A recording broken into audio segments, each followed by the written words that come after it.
بازم سلام.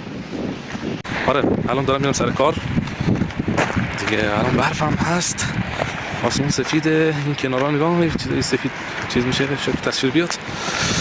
اینم از برف دیگه، برف میاد و فکر میکردم که برف دیگه نمیاد امسال. خب هنوز زود بود ولی خب اومد دیگه، برف اومد.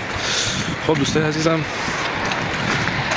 کریسمس کسایی که مسیحی هستن کریسمس گذشتهشون مبارک باشه.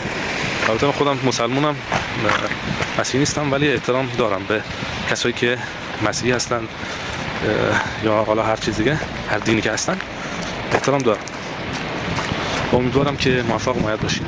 حالا ما در کشور ترکیه زندگی میکنیم.